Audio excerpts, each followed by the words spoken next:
खटखट टोल पे किसने बका दिया हो, उसमें बुद्धि नाम की कोई चीज है कि नहीं है। अपने विवेक से भी उसने खटखट टोल पे के डोके लोने खातर लो हुए है। दुष्यंत चौटाला के बारे में हम कुछ नहीं कहना चाहते, वो हमारे लिए मर चुका है। इससे बड़ा तो झूठ आदमी हो ही नहीं सकता, इसलिए क्या बोले दुष्यंत चौटाला के बारे में। जो आदमी स्टेज पे इतनी बड़ी झूठ बोल के 1000 करोड़ के काम कराए। प्रधान जी, डिप्टी सिंह दुष्यंत चौटाला खटखट टोल प्लाजा पर एक वाटर कूलर लगवाने वाले थे, कितना का क्या कुछ कार्य वहाँ पूरा हो? भाई किस बात के लिए लगवाना चाहो था? तो वहाँ लोगों को पीने का पानी मिले, जो किसान धरना देते हैं वहाँ उन्हें पीने के पानी की व्यवस्था। इतनी समझ तो दुष्यंत चौटाला को होनी चाहिए। खटखट टोल पर कोई धरना नहीं चल रहा, धरना चल रहा तहसील परिसर ऊंचाना में। अगर प्याऊ लगानी है या तो तहसील परिसर ऊंचाना में लगा हुआ है, या स्कूलों में लगा हुआ है, या मंडी में लगवा हुआ है।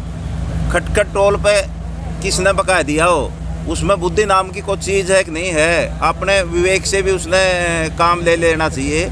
खटखट टोल पे 13 महीने धरना चला था, वो भी 12 दिसंबर 2020 से लेकर न उस लगे 14 दिसंबर 2021 तक।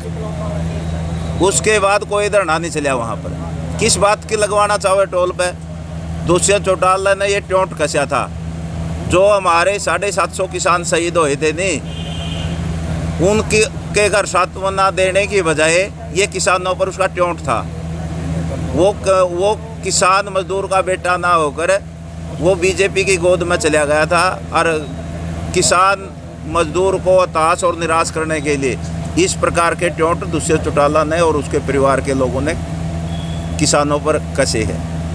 इसकी हम कड़े शब्दों में निंदा करते हैं। और रही प्याऊ की बात, अगर प्याऊ लगानी है तो ये पूरे हरियाणा के स्कूलों में लगानी चाहिए, तहसील में लगानी चाहिए, डिस्ट्रिक्ट लेवल पे कोर्ट कचहरियों में लगानी चाहिए, मंडियों में लगानी चाहिए।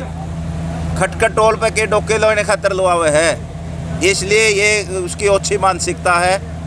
और हम इससे ज़्यादा कुछ नहीं कह सकते। दुष्यंत चौटाला का भविष्य आज अब के दुष्यंत बिल्कुल धूमिल हो चुका है, उसका ग्राउंड खिसक चुका है। दुष्यंत चौटाला के बारे में हम कुछ नहीं कहना चाहते, वो हमारे लिए मर चुका है। और आप भी मेहरबानी करके दुष्यंत के बारे में कोई प्रश्न हमारे से ना पूछो। उसकी आत्मा मर ली, उसका ज़मीर बन लिया, हमारे लिए वो मर चुका है, किसान मजदूर के लिए मर चुका है। हम उसके बारे में कुछ नहीं कहना चाहते। हम 9 भी ऊंचाना धरने पे बैठे, इसकी को नहीं सुध ली। उसने हमारे को नारी पानी को नहीं दिलाने का काम किया। उसने यहाँ पर ऊंचाना में जो हमारी मांग है, खेल स्टेडियम को नहीं बनाया, यहाँ पर सरकारी कॉलेज को नहीं बनाया। बहुत सारे काम थे जो ऊंचाना के लिए उसने करने की जरूरत थी, उसने कैसे ले दिया। उसने खटखट टोल पर प्याऊ लगेगी, ये एक टोंट कसने का काम किया। इसलिए उसका नाम ना ले हमारे सामने, और नाम लेने की जरूरत है उसकी, और ना मैं कोई जवाब देना चाहते उसके बारे में। हमारे लिए वो मर चुका है। पूर्व विधायक प्रेमलता ने भी अब कहा है कई दिन पहले कि हम सरकार में नहीं हैं, जबकि वो विधायक रही, उनके बेटे भी अब सांसद हैं। तो ऐसी क्या विपदा रही कि उन्होंने इस प्रकार कहना पड़ा? देखो, उनका धरातल खुश किया, बीजेपी ने उनको नकार दिया। बीजेपी में अब उनकी कोई हैसियत नहीं, वो अब दूसरा ठिकाना ढूंढ रहे हैं, इसलिए इस प्रकार की अनाप शनाप बयानबाजी कर रहे हैं। 5-6 दिन पहले प्रेमलता ने कहा था कि ऊंचाना हमारा है, चाहे हमें निर्दलीय चुनाव लड़ना पड़े, हम ऊंचाना का नहीं छोड़ेंगे। भाई कौन पूछे था रवि यह बात? अगर तने चुनाव लड़ना लड़ ले, कौन नाटे कौन है इतने?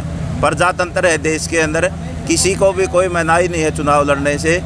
हमने तो पूछा को नहीं तू बीजेपी, हमने तो ये पूछा था जब किसान मजदूर या आम जनता ऊंचाना की ये पूछते हैं अभी काम नहीं हो रहे आपका राज में, तो लोगों को बरगलाने के लिए और बकाने के लिए इस प्रकार के बहानेबाजी करती है। जबकि उसका बेटा सांसद है, 4.25 महीने क्या सांसद पद से उसने इस्तीफा दे दिया। वो स्वयं MLA रही है, उसका पति बीजेपी का बड़ा लीडर है।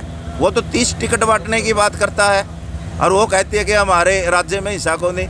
कल पार्टी का पूर्व अध्यक्ष आया था सुभाष बराड़ा, वो भी कह गया वीरेंद्र सिंह कोई ऐसा फैसला नहीं लेगा जो बीजेपी के खिलाफ हो।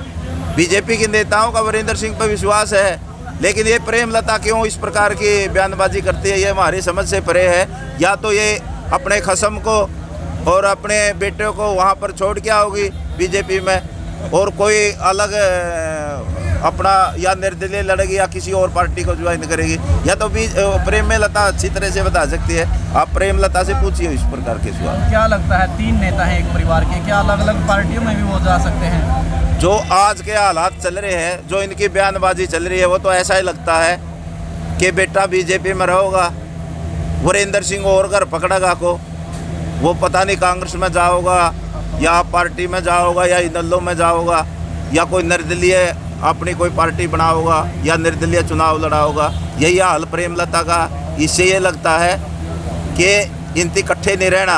अब इनकी एक साजिश है, जो लोग यहाँ से टिकट मांगते हैं ऊंचाना से, वीरेंद्र सिंह परिवार का नाम सर छोटू राम से जुड़ा हुआ है, तो उसका नाम का ये निजायज फ़ायदा उठा रहे हैं। सर छोटू राम ने विपरीत परिस्थितियों में किसान मजदूर की भलाई के काम करे थे। आज वीरेंद्र सिंह की क्या हैसियत है? उसका बेटा जब काले कानून आते हैं संसद में मेज थपथपाने का काम करता है। और वीरेंद्र सिंह अब कहता है कि मैं 30 कैंडिडेट खड़े करूंगा आने वाले चुनाव में, जो मेरी बातों का समर्थन करेगा नहीं उसी पार्टी का मैं पक्षधर रहूँगा। लेकिन हम वीरेंद्र सिंह से ये पूछा, भाई तू कैबिनेट का मंत्री था, तने क्यों नहीं लागू करवाई, क्यों नहीं भ्रष्टाचार पर अंकुश लगाया, क्यों नहीं यहाँ पर बड़ा उद्योग लगाया? जबकि 10 साल पहले वीरेंद्र सिंह ये कहता था अगर मुझे ताकत मिली तो मैं इलाके के अंदर बड़ा उद्योग लगाऊंगा। कैबिनेट का मंत्री रह लिया केंद्र में, इससे बड़ी ताकत क्या मिलेगी वीरेंद्र सिंह ने? छोरा MP था, घरवाली MLA थी, तो क्यों नहीं यहाँ पर बड़ा उद्योग लगाया? क्यों नहीं हमारे लिए डैकलहेड से ये नहरी पानी ले आया जिससे 36 गाँवों को फ़ायदा होता? क्यों नहीं यहाँ गुरुकुल खेड़ा को इंडस्ट्री बनाया? क्यों नहीं यहाँ पर राष्ट्रीय लेवल का कोई खेल स्टेडियम बनाया या घर की दुकान खोल ली? पहले सोसाइटी थी, ट्रस्ट बना ली, इसका 200 करोड़ का मालिक बन गया और इसमें राजनीति करता है। क्यों नहीं ये सरकारी कॉलेज बनाने का काम किया? तो ये अच्छे काम करता है। ये बस स्टैंड चालू था, इसको अपना कॉलेज के सामने ले जाना चाहता था। हमने धरने पर लड़ाई लड़के ने यहाँ पर काम शुरू करवाने का काम किया। वीरेंद्र सिंह ने अच्छे काम करने चाहिए, हमारी तो यही है। नहीं तो वीरेंद्र सिंह अब राजनीति छोड़ कर संन्यास ले लेना चाहिए, घर बैठ जाना चाहिए। किसी युवा नेता को या किसान मजदूर के किसी बेटे को उसने आशीर्वाद देना चाहिए ताकि वो इलाके का भला करवा सके। वीरेंद्र सिंह के बस की बात नहीं, ना वीरेंद्र सिंह के परिवार के बस की बात। क्यों? इसका बेटा नालायक है, जो सांसद बनने के बाद लोगों के बीच में नहीं आया, ऊंचाना हल्के के लिए उसने एक भी काम नहीं कराया।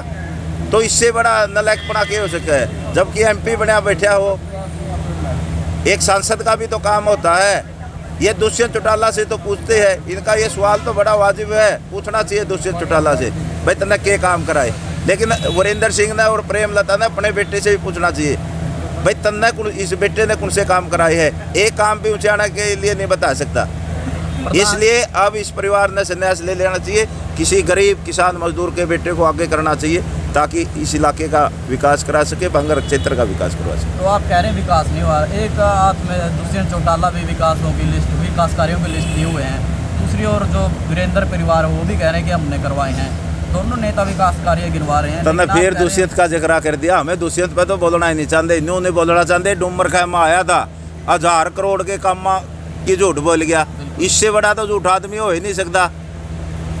इसलिए क्या बोले दुष्यंत चौटाला के बारे में? जो आदमी स्टेज पे इतनी बड़ी झूठ बोल के 1000 करोड़ के काम करा दिए, गिरान ने एक भी नहीं। अरे लोगों में तराई तराई मच रही है, लोग नो को ये खेड़ वाले पूछने लग रहे भाई यो सौर ऊर्जा का विलेज घोषित कराया था, लोगों के पीछे भी भरा लिए, किसी का लगी कि सौर ऊर्जा की कोपलेट।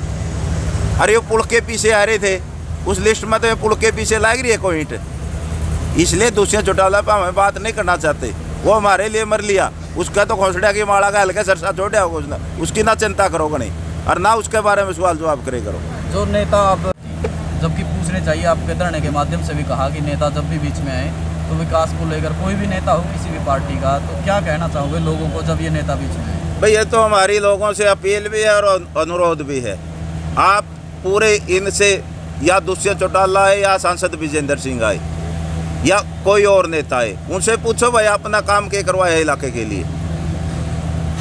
दूध पिलाने की बजाय, उनके फूलों की माला घालने की बजाय उनसे कामों का ब्यौरा ले।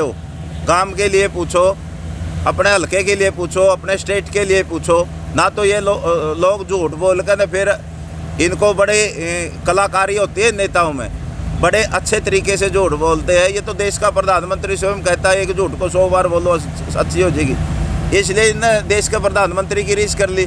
बीजेपी का झूठा कह रहे हैं सारे। इसी प्रकार से इनसे सवाल जवाब बनाओ, गांव का पूछो, गांव उसका मिलान भी करो, भाई गांव में काम हो है कि नहीं हो है।